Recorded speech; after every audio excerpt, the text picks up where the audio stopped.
दोस्तों कैसे हैं आप लोग। लेके आ चुका हूँ आपके लिए एक और साइंस का सीट 2026 के लिए मोस्ट इम्पोर्टेंट टॉपिक। आज अपन पढ़ने वाले हैं आवर्त सारणी के बारे में। डिटेल में पढ़ेंगे क्लासिफिकेशन ऑफ एलिमेंट्स शुरू कर रहे हैं यहाँ पर। ये चैप्टर आपका सीटी 2026 railway group SSC aerate police सबके लिए इम्पोर्टेंट बनता है, तो इस वीडियो को अंत तक देखिएगा। अगर वीडियो अच्छा लगे तो वीडियो को लाइक करना, चैनल को सब्सक्राइब करना नहीं भूलना है। तो आज अपन इसमें क्या क्या पढ़ेंगे। पहले अपन पढ़ेंगे तत्वों का वर्गीकरण क्यों आवश्यक हुआ था, फिर अपन डोरबेटेर का ट्रिक पढ़ेंगे, फिर न्यूटन्स का अष्टक नियम, फिर मेंडलीव की आवर्त सारणी। तो यह टॉपिक भी सीईटी के लिए मोस्ट इम्पोर्टेंट अपने लिए होने वाला है। तो बिना किसी देरी के अपन करते हैं वीडियो की शुरुआत। अगर वीडियो अच्छा लगे तो वीडियो को लाइक करना है और चैनल को नहीं भूलना है। पहले अपन पढ़े तत्वों का वर्गीकरण जो है वो आवश्यक क्यों हुआ था। प्राचीन समय में बहुत कम तत्व ज्ञात थे, इसलिए उन्हें याद रखना आसान था, लेकिन समय के साथ नए नए तत्वों की भी खोज हुई थी, तो आज 100 से अधिक तत्व ज्ञात हैं।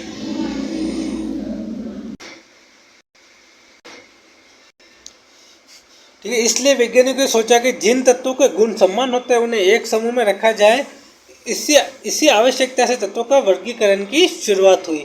अगर वर्गीकरण भी हो गया तो उसके लाभ क्या हो ये भी अपन को पता होना चाहिए। उसके लाभ जो है वो समान गुण वाले तत्व एक साथ रखे जाते हैं, मतलब जिसके कि समान गुण एक साथ हो वो सब एक साथ आ जाएंगे। तो तत्वों के गुणों को समझने में आसानी होगी, नए तत्वों के गुणों का अनुमान लगाया जा सकेगा और अध्ययन भी व्यवस्थित हो जाता है, यानी कि पढ़ने में भी थोड़ा सुचारू रूप से अच्छा हो जाता है। अब इसमें जो पहला सिद्धांत है वो डोब रेनर के त्रिक सिद्धांत है। 1817 से 1829 के बीच जर्मन के वैज्ञानिक योहान डोब रेनर ने कुछ तत्वों को तीन तीन समूहों में रखा।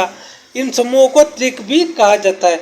अब इस सिद्धांत की विशेषता क्या है। त्रिक सिद्धांत के तीन तत्वों के रासायनिक गुण मिलते जुलते हैं। बीच वाले तत्व का परमाणु द्रव्यमान पहले और तीसरे के परमाणु द्रव्यमान की औसत के लगभग बराबर होता है। इसके ऊपर एग्जाम्पल समझेंगे तो अपन को अच्छा समझ में आएगा।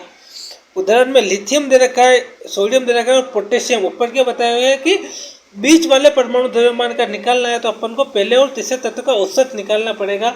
औसत निकालने के लिए पहले अपन समझते हैं कि लिथियम जो है वो सारणी में 7 नंबर पे आता है, फिर सोडियम 23 पे आता है, पोटेशियम 39 पे आता है। तो अपने सूत्र में क्या बता रहा है कि पहले और तीसरे तत्व का औसत निकाल के फिर अपन को निकालना है। तो अपन को 7 + 39, क्योंकि लिथियम 7 नंबर पे और पोटेशियम 39 पे, तो प्लस करके अपन 2 से डिवाइड करेंगे, यानी कि सोडियम से तो 23, जो n सोडियम के परमाणु द्रव्यमान के बराबर आया।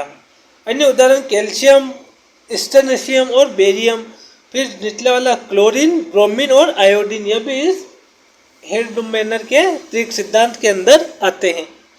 इसकी सीमाएं क्या है। यह नियम केवल कुछ ही तत्वों पर लागू होता है, सब तत्वों पर यह नियम लागू नहीं होता है। सभी तत्वों को त्रिक में नहीं रखा जाता, क्योंकि हर तत्व के गुण भी अलग अलग होते हैं। अब न्यूटन्स का अष्टक नियम। 1865 में अंग्रेज वैज्ञानिक जॉन न्यूटन्स ने तत्वों को बढ़ते हुए परमाणु द्रव्यमान के क्रम में व्यवस्थित किया। उन्होंने देखा कि हर 8वां तत्व पहले तत्व के समान गुण प्रदर्शित करता है, जैसे कि हर संगीत में 8वां सुर 8वें स्वर पर समानता मिलती है। इसी कारण इसे अष्टक नियम भी कहा गया है।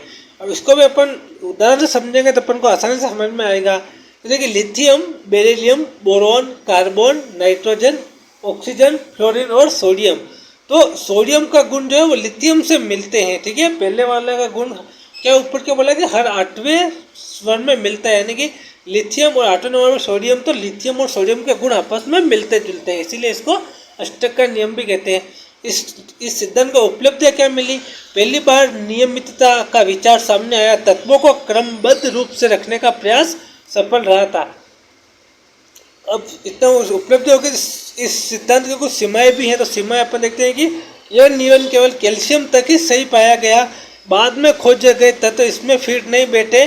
कुछ असमान गुण वाले तत्वों को एक साथ रखना पड़ा था। अब मेंडलीव की आवर्त सारणी। 1869 में रूसी वैज्ञानिक द्विमात्री मेंडलीव ने सबसे सफल आवर्त सारणी प्रस्तुत की। उन्होंने तत्वों को बढ़ते हुए परमाणु द्रव्यमान के आधार पर व्यवस्थित किया था। मेंडलीव के आवर्तन नियम क्या था कि तत्वों के भौतिक एवं रासायनिक गुण उनके परमाणु द्रव्यमान के आवर्ती फलन होते हैं। यह मेंडलीव के आवर्त नियम का मांग थी। फिर इस मेंडलीव की आवर्त सारणी की विशिष्टता क्या आई थी कि समान गुण वाले तत्व एक ही समूह में रखे गए और कुल 8 समूह बनाए गए। कई उप समूह ए और बी बनाए गए तत्वों को आवर्तों में व्यवस्थित किया गया। मेंडलीव की प्रमुख उपलब्धियां कौन सी? खाली स्थान छोड़े। उन्होंने कुछ स्थान खाली छोड़े क्योंकि उन्हें विश्वास था कि भविष्य में नए तत्व खोजे जाएंगे। बाद में वास्तव में वे तत्व खोज गए जिसके उदाहरण है जी जर्मेनियम, जी गैलियम और सी स्केडियम। अब गुणों की सही भविष्यवाणी। उन्होंने तत्वों के परमाणु द्रव्यमान, घनत्व, गुण, ऑक्साइड के सूत्र का पहले से अनुमान लगाया जो बाद में सही सिद्ध हुआ। तीसरी उपलब्धि थी कि गलत परमाणु द्रव्यमान सुधारे। कुछ तत्वों के परमाणु द्रव्यमान में त्रुटियां थी जिन्हें उनके गुणों के आधार पर ठीक किया गया। अब मेंडलीव की सीमाएं क्या थी कि हाइड्रोजन H का स्थान निश्चित नहीं था। यह समूह 1 और 17 दोनों के गुण दिखाता था। फिर समस्थानिकों का स्थान स्पष्ट नहीं था क्योंकि उनके परमाणु द्रव्यमान अलग अलग होते थे जबकि रासायनिक गुण समान होते थे। कुछ तत्वों का क्रम सही नहीं था। उदाहरण के लिए कोबाल्ट और निकल, इनका परमाणु द्रव्यमान क्रम के अनुसार स्थान बदलना चाहिए था लेकिन गुणों के आधार पर अलग रखा गया इन दोनों को। फिर दुर्लभ मृदा तत्वों के लिए उचित स्थान नहीं था। आधुनिक आवर्त सारणी की विशेषता। जब हेनरी मोजले ने परमाणु क्रमांक की अवधारणा दी तो पता चला कि तत्वों के गुण परमाणु द्रव्यमान से नहीं बल्कि परमाणु क्रमांक पर अधिक निर्भर करते हैं। इसलिए आधुनिक आवर्त सारणी बनाई गई।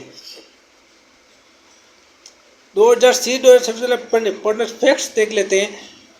डोबेरेनर का त्रिक सिद्धांत है। न्यूटन्स को अष्टक नियम में मेंडलीव आवर्त सारणी दी थी। मोजले ने परमाणु क्रमांक का महत्व बताया था। मेंडलीव ने तत्वों को परमाणु द्रव्यमान के आधार पर रखा और आधुनिक आवर्त सारणी में परमाणु क्रमांक पर आधारित है। डोबेरेनर के त्रिक सिद्धांत में से कौन सा है तो लिथियम, सोडियम और पोटेशियम है, ऑप्शन बी। फिर न्यूटन्स का अष्टक नियम किस तत्व तक सही पाया गया तो कैल्शियम तक सही पाया गया।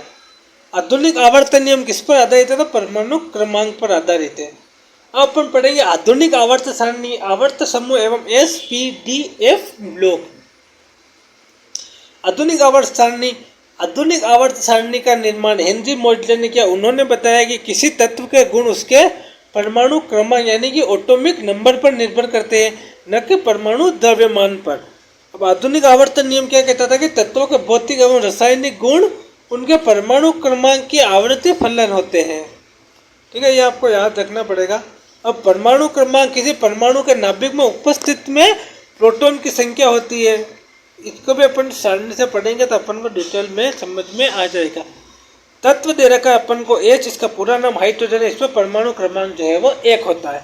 फिर अपन को हीलियम दे रखा है, इसका परमाणु क्रमांक 2 होता है। फिर अपन को लिथियम दे रखा है, इसका परमाणु क्रमांक 3 होता है। फिर अपन को कार्बन दे रखा है, इसका परमाणु क्रमांक 6 होता है। फिर अपन को ऑक्सीजन दे रखा है, इसका परमाणु क्रमांक जो है वो 8 होता है। तटस्थ परमाणु में प्रोटॉन बराबर क्या होता है इलेक्ट्रॉन बराबर परमाणु क्रमांक होते हैं।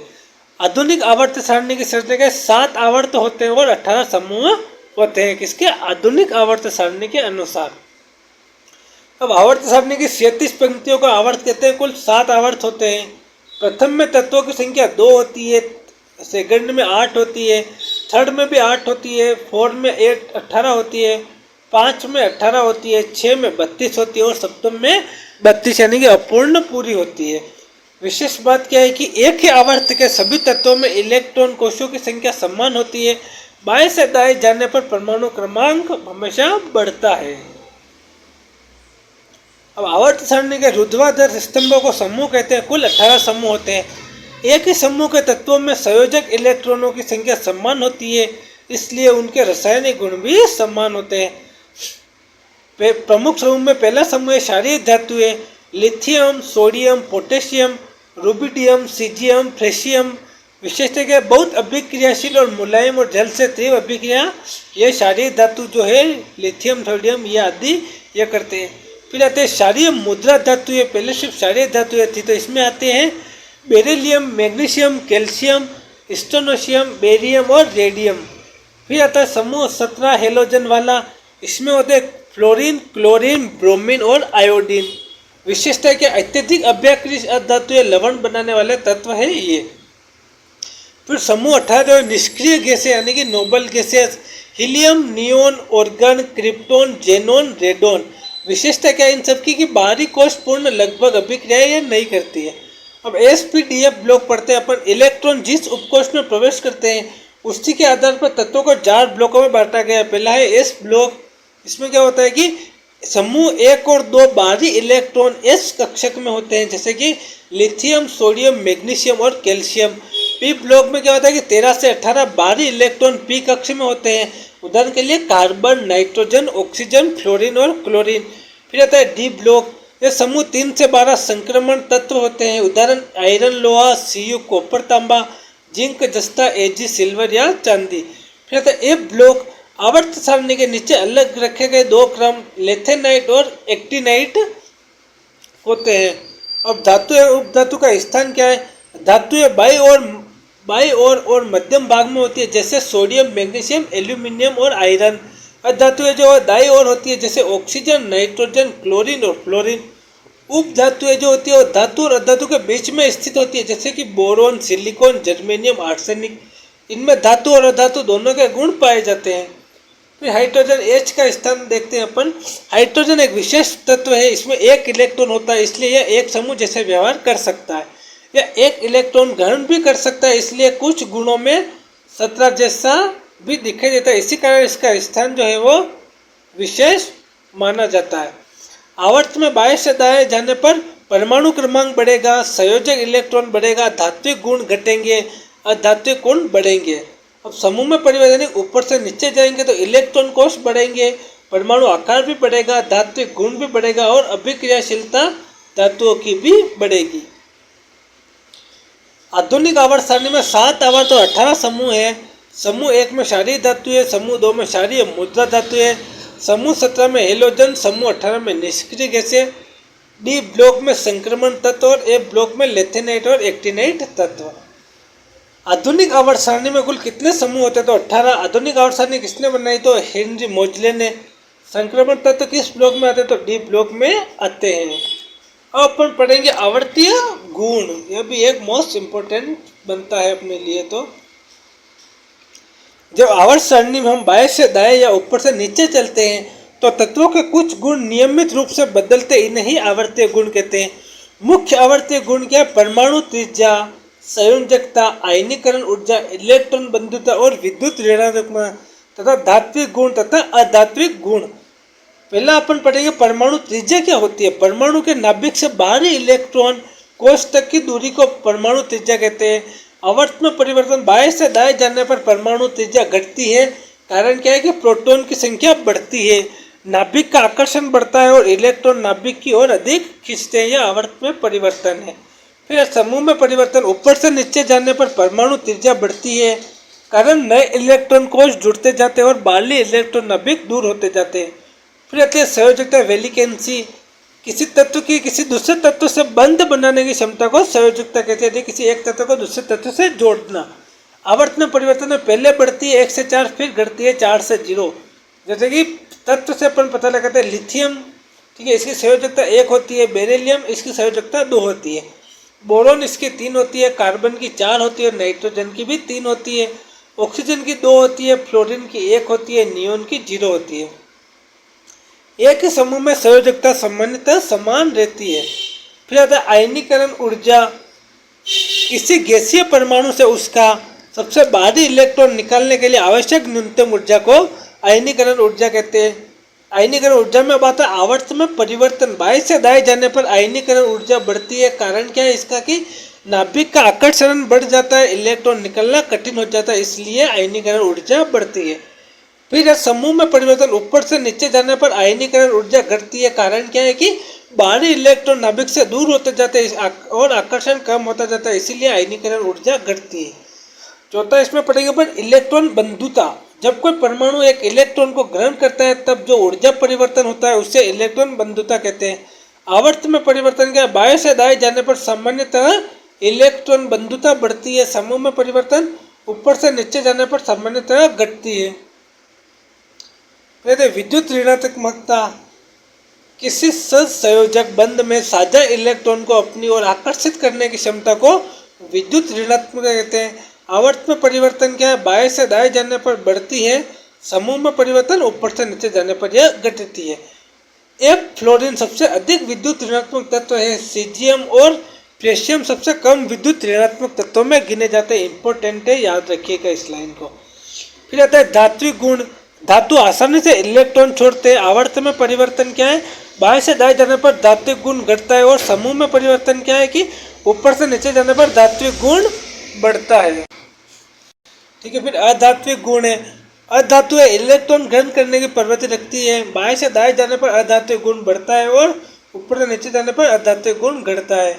आसान ट्रिक से समझते हैं अपन। लेफ्ट टू राइट जाने पर परमाणु त्रिज्या जो है वो घटती है।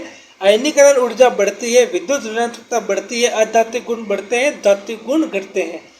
और टॉप से बॉटम जाने पर, ऊपर से नीचे जाने पर परमाणु त्रिज्या बढ़ेगी, आयनीकरण ऊर्जा घटेगी, विद्युत ऋणात्मकता घटेगी, धात्विक गुण बढ़ेंगे और अधात्विक गुण बढ़ेंगे। आप चाहे इसका स्क्रीनशॉट ले सकते हैं, आपको काफ़ी आसानी रहेगी समझने में। सबसे छोटा परमाणु हीलियम है। सबसे बड़ा परमाणु फ्रेशियम है स्कूल स्तर पर। सबसे अधिक विद्युत ऋणात्मक तत्व फ्लोरीन है। सबसे अधिक आयनीकरण ऊर्जा वाला तत्व हीलियम है। धात्विक गुण नीचे जाने पर बढ़ता है और अधात्विक गुण दाएं जाने पर बढ़ता है। सबसे अधिक विद्युत ऋणात्मक तत्व फ्लोरीन है। आवर्त में बाएं से जाने पर परमाणु त्रिज्या घटती है। अब अपन पढ़ेंगे हाइड्रोजन का स्थान और परीक्षा में आने वाले इंपॉर्टेंट तत्व। क्षारीय धातु में कौन से तत्व होते हैं, लिथियम, सोडियम। पूरा नाम देख ले, Li का नाम लिथियम, Na का सोडियम, K का पोटेशियम, Rb का रुबिडियम, Cs का सीजियम, Fr का फ्रेशियम। ये सभी समूह वन में पाए जाते हैं, इन्हें क्षारीय धातु कहते हैं। इनके ऑक्साइड और हाइड्रोक्साइड पानी में घुलकर क्षारीय विलयन बनाते हैं, जैसे कि सोडियम H2O बन के सोडियम हाइड्रोक्साइड बनाता है। यह एक प्रबल क्षार भी माना जाता है। बहुत मुलायम धातु है, चाकू से काटी जा सकती है। इसके गुण बता रहा हूँ आपको क्षारीय धातु के। घनत्व कम, गलनांक भी कम होता है। बहुत अधिक अभिक्रियाशील होते हैं। प्रकृति में मुक्त अवस्था में नहीं मिलती है। जल से अभिक्रिया करती है, यह पानी से तीव्र अभिक्रिया करती है। उदाहरण 2Na + 2HNO यानी कि 2NHO + H2, इसमें हाइड्रोजन गैस निकलती है। उपयोग है लिथियम का उपयोग मोबाइल बैटरी, इलेक्ट्रॉनिक वाहन में किया जाता है। सोडियम का वेपर लैंप और रासायनिक उद्योग में, पोटेशियम का उर्वरक और पौधों की वृद्धि के लिए किया जाता है। अब क्षारीय मुद्रा तत्व में Be beryllium, Mg magnesium, Ca calcium, Sr स्टोनेशियम, Ba barium, Ra radium आदि जो है वो क्षारीय मुद्राएं धातु है। समूह वन से कम अभिक्रियाशील होते हैं। ये सब तत्व दो संयोजक इलेक्ट्रॉन और इनकी संयोजकता भी 2 ही होती है। उपयोग मैग्नीशियम का उपयोग आतिशबाजी फ्लैश बल्ब में किया जाता है। कैल्शियम का हड्डियां, दांत, सीमेंट, चूना में किया जाता है और बेरियम का एक्सरे में किया जाता है। फिर रहता है हेलोजन समूह 17, F fluorine, Cl chlorine, Br bromine, I iodine, At एस्ट्रीन। इन्हें हेलोजन क्यों कहते हैं, क्योंकि हेलो प्लस साल्ट, जेन प्लस प्रोटीन अर्थात लवण बनाने वाले तत्व, इसलिए इन्हें हेलोजन कहते हैं। इनके गुण क्या, अत्यधिक अभिक्रियाशील धातु है, एक इलेक्ट्रॉन ग्रहण करती है, संयोजकता भी 1 होती है। इनके उपयोग क्या है, फ्लोरीन का उपयोग टूथपेस्ट में किया जाता है, क्लोरीन का पानी शुद्ध करने में या ब्लीचिंग पाउडर में, आयोडीन में एंटीसेप्टिक आयोडीन युक्त नमक में किया जाता है। फिर निष्क्रिय गैसें समूह 18, हीलियम और नियोन 2 ही है इसमें। Ar argon, Kr krypton, Xc xenon, Rn radon.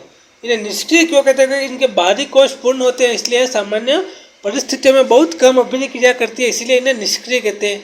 इनके गुण जो है वह रंगहीन, गंधहीन, एक परमाणु गैस रासायनिक रूप से लगभग निष्क्रिय होती है। हीलियम का उपयोग जो है वो गुब्बारे, एयरशिप, मशीनों में शीतलक में किया जाता है। नियोन का उपयोग विज्ञापन बोर्ड में किया जाता है। ऑर्गन का बल्ब और वेल्डिंग में किया जाता है। क्रिप्टोन का लेजर में किया जाता है। जेनोन का हाई इंटेंसिटी लैंप में किया जाता है और आरएन का रेडियोधर्मी गैस कैंसर उपचार में सीमित उपयोग में किया जाता है। अब हाइड्रोजन एच का विशेष स्थान पढ़ते हैं अपन, मोस्ट इंपॉर्टेंट है ये आपके लिए। हाइड्रोजन एच का परमाणु क्रमांक जो हमेशा 1 होता है, इलेक्ट्रॉन विन्यास इसमें 1 पाया जाता है। समूह 1 जैसा व्यवहार या इलेक्ट्रॉन को छोड़ सकता है, जैसे कि इस एग्जाम्पल में बता रखा है। फिर समूह 17 जैसे इलेक्ट्रॉन ग्रहण भी कर सकता है, जैसा कि नीचे एग्जाम्पल में बता रखा है। इसी कारण हाइड्रोजन का स्थान आवर्त सारणी में विशेष माना जाता है। धातु, अधातु एवं उपधातु। धातु है बाई और चमकीली, तन्य, अघात वर्धनी और ऊष्मा एवं विद्युत की अच्छी चालक होती है।